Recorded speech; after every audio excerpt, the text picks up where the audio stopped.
কল্যাণী ইউনিভার্সিটির আন্ডারে নদিয়া এবং মুর্শিদাবাদ জোনের মধ্যে যে সমস্ত কলেজ রয়েছে, প্রত্যেকটা কলেজে তোমরা যারা এনইপি 6 সেমিস্টারের স্টুডেন্ট রয়েছো, তো তোমাদের যাদের মেজর সাবজেক্টে বাংলা রয়েছে, মেজর বাংলার 10 পেপারের লাস্ট মিনিট 5 এবং 10 নম্বরের কিছু গুরুত্বপূর্ণ প্রশ্নের সাজেশন নিয়ে আজকের এই ভিডিওতে আমরা আলোচনা করব। তো আমি তোমাদের জন্য মেজর বাংলার 10 পেপারের লাস্ট মিনিট কিছু গুরুত্বপূর্ণ প্রশ্ন তৈরি করেছি, যেই প্রশ্নগুলি পরীক্ষা দিতে যাওয়ার আগে ভালো করে পড়ে গেলে এর মধ্যে থেকে তোমরা পরীক্ষাতে 90% সমস্ত প্রশ্নই কমন পেয়ে যাবে।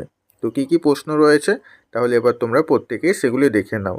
তো দেখো, স্ক্রিনের উপর তোমরা প্রত্যেকেই প্রশ্নগুলি দেখতে পাচ্ছ।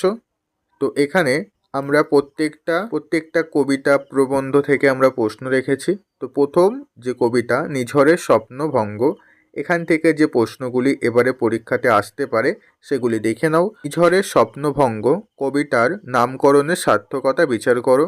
পরবর্তী প্রশ্ন, নিঝড়ের স্বপ্নভঙ্গ কবিতায় কবির আধ্যাত্ম চেতনা ও অসীমাভূতি সম্পর্কে আলোচনা করো। অথবা নিঝড়ের স্বপ্নভঙ্গ কবিতার বিষয়বস্তু আলোচনা করো।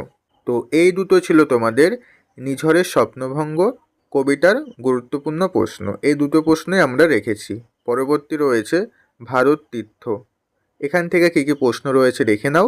প্রথম প্রশ্ন, ভারত তীর্থ কবিতার নামকরণের সার্থকতা বিচার করো। পরবর্তী প্রশ্ন, ভারত তীর্থ কবিতায় স্বদেশপ্রেম বোধ প্রকাশিত হয়েছে এবং জাতীয় চেতনা প্রকাশিত হয়েছে, আলোচনা করো।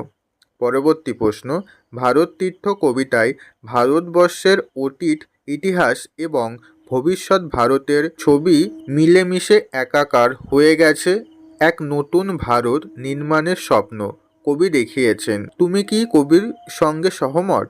সপক্ষে মতামত লিপিবদ্ধ করো।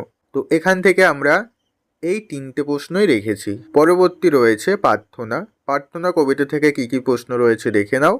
প্রথম প্রশ্ন, প্রার্থনা কবিতার নামকরণের সার্থকতা বিচার করো। পরবর্তী প্রশ্ন, প্রার্থনা কবিতার মূল বিষয়বস্তু বা বক্তব্য নিজের ভাষায় লেখো। তো এখানে যে অথবাগুলো রয়েছে, অথবাগুলো আমি আর আলোচনা করব না।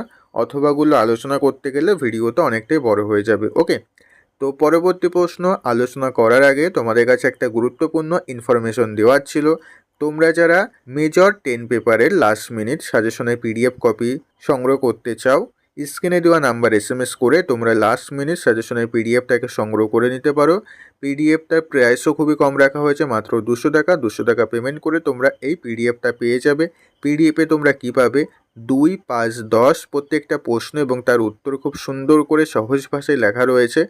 তো তোমরা যারা নিতে চাও স্ক্রিনে দেওয়া নাম্বার SMS করে অবশ্যই পিডিএফটা সংগ্রহ করে নিও। ওকে, এবং প্রত্যেকটা প্রশ্নেরও 2-3টে করে অথবা দেওয়া আছে। পিডিএফ কোয়ালিটিও খুব সুন্দর রয়েছে, তাই যারা নেবে আর দেরি না করে অবশ্যই পিডিএফটা সংগ্রহ করে নিও। ওকে, এবার আসা যাক পরবর্তী প্রশ্নে। পরবর্তী প্রশ্ন রয়েছে ঐকতান। ঐকতান কবিতার যে প্রশ্নগুলি আমরা রেখেছি। প্রথম প্রশ্ন, ঐকতান কবিতার নামকরণ সার্থক কিনা বুঝিয়ে দাও। পরবর্তী প্রশ্ন, ঐকতান কবিতায় কবি শ্রমজীবী মানুষের যে চিত্র তুলে ধরেছেন তা নিজের ভাষায় লেখো।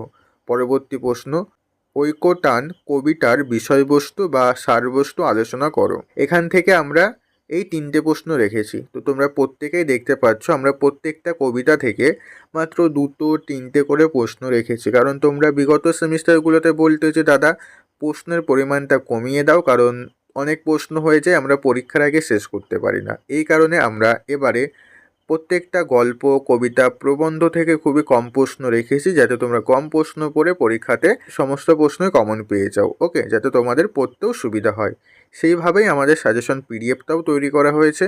তাই যারা নেবে স্ক্রিনে দেওয়া নাম্বার SMS করে পিডিএফটাকে সংগ্রহ করে নেবে। ওকে, ছেলেটা কবিতার নামকরণের সার্থকতা বিচার করো। তো এখানে একটাই প্রশ্ন আমরা রেখেছি, কিন্তু দুবার রিপিট হয়ে গেছে, তো এটাকে তোমরা একবারই পড়বে। পরবর্তী কবিতা সাধারণ মেয়ে। তো এখান থেকে প্রথম প্রশ্ন রয়েছে সাধারণ মেয়ে কবিতার নামকরণের সার্থকতা বিচার করো। পরের প্রশ্ন, সাধারণ মেয়ে কবিতার বিষয়বস্তু আলোচনা করো। তো এখান থেকেও আমরা মাত্র 2টো প্রশ্ন রেখেছি। পরবর্তী উপন্যাস ঘরে বাইরে। তো এখান থেকে প্রথম প্রশ্ন রয়েছে ঘরে বাইরে উপন্যাসের নামকরণের সার্থকতা বিচার করো। পরবর্তী প্রশ্ন, ঘরে বাইরে উপন্যাসে রাজনৈতিক চেতনা কতটা প্রকাশ পেয়েছে তা লেখো। পরবর্তী প্রশ্ন, ঘরে বাইরে উপন্যাসে অবলম্বনে নিখিলের চরিত্রটি বৈশিষ্ট্য আলোচনা করো। পরবর্তী প্রশ্ন, ঘরে বাইরে উপন্যাসে অবলম্বনে সন্দীপ চরিত্রটি বিশ্লেষণ করো। পরবর্তী প্রশ্ন, ঘরে বাইরে উপন্যাসে অপ্রধান চরিত্র হিসাবে মাস্টারমশাই চন্দ্রনাথ বাবু কতটা সার্থক তা আলোচনা করো। তো এখান থেকে আমরা এই কটা প্রশ্নই রেখেছি। পরবর্তী গল্প পোস্টমাস্টার। এখানে কী কী প্রশ্ন রয়েছে দেখে নাও। প্রথম প্রশ্ন, পোস্টমাস্টার গল্পের নামকরণের সার্থকতা বিচার করো। পরবর্তী প্রশ্ন, পোস্টমাস্টার গল্প অবলম্বনে পোস্টমাস্টার চরিত্রটি বিশ্লেষণ করো। পরবর্তী প্রশ্ন, পোস্টমাস্টার গল্প অবলম্বনে রতন চরিত্রটি বিশ্লেষণ করো। তো এখান থেকে আমরা এ কটা প্রশ্নই রেখেছি। পরবর্তী গল্প জীবিত ও মৃত। তো এখান থেকে কী কী প্রশ্ন রয়েছে দেখে নাও। প্রথম প্রশ্ন, জীবিত ও মৃত গল্পের নামকরণের সার্থকতা বিচার করো। পরবর্তী প্রশ্ন, জীবিত ও মৃত গল্প অবলম্বনে কাদম্বিনীর অস্তিত্বের সংকট কিভাবে গুরুত্ব পেয়েছে গল্প অবলম্বনে আলোচনা করো। পরবর্তী প্রশ্ন, জীবিত ও মৃত গল্প অবলম্বনে সারদা শঙ্কর চরিত্রটি বিশ্লেষণ করো।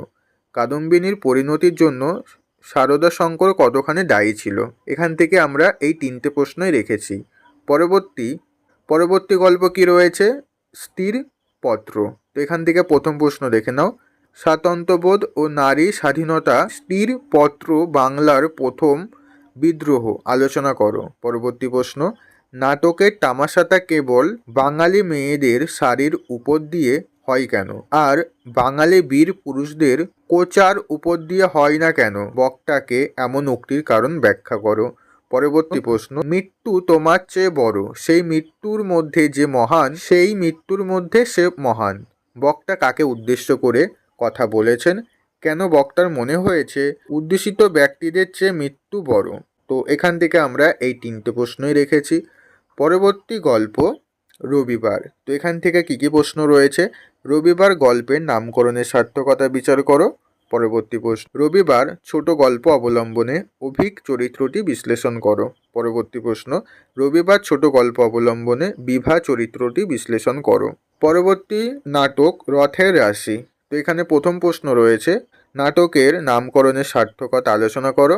পরবর্তী প্রশ্ন, রথের রশি নাটকটি কোন শ্রেণীর নাটক আলোচনা করো। পরবর্তী প্রশ্ন, রবীন্দ্রনাথ ঠাকুর রচিত রথের রশি নাটকের শেষ কথা জনজাগরণ মন্তব্যটি আলোচনা করে বুঝিয়ে দাও। পরবর্তী প্রশ্ন, রথের রশি নাটকে নারী চরিত্রগুলির মাধ্যমে যে ধারণা রবীন্দ্রনাথ তুলে ধরেছেন তা আলোচনা করো। পরবর্তী প্রশ্ন, রথের রশি নাটকের গৌণ চরিত্রগুলির গুরুত্ব আলোচনা করো। তো এই ছিল তোমাদের বাংলা মেজর 10 পেপারের লাস্ট মিনিট 5 এবং 10 নম্বরের কিছু গুরুত্বপূর্ণ প্রশ্ন। তো এখানে যে প্রশ্নগুলি দেখছো এর মধ্যে দেখবে তোমাদের অধিকাংশ প্রশ্নই পড়া হয়ে গেছে। আর যদি কোনো প্রশ্ন পড়া না হয়ে থাকে, পরীক্ষার এখনও অনেক দিন বাকি রয়েছে, পরীক্ষার আগে অবশ্যই এই প্রশ্নগুলি ভালো করে পড়ে নেবে। ওকে, তো আজকের ভিডিও এই পর্যন্ত। ভিডিওটা ভালো লাগলে ভিডিওতে অবশ্যই একটি লাইক করে দিও এবং বন্ধুদের মধ্যে শেয়ার করে দিও। আর যারা সাজেশনের পিডিএফটা নেবে, স্ক্রিনে দেওয়া নাম্বার SMS করে অবশ্যই সাজেশন পিডিএফটা সংগ্রহ করে নিতে পারো। ওকে, তারপর দেখা হচ্ছে পরবর্তী ভিডিওতে। তোমরা সবাই ভালো থেকো।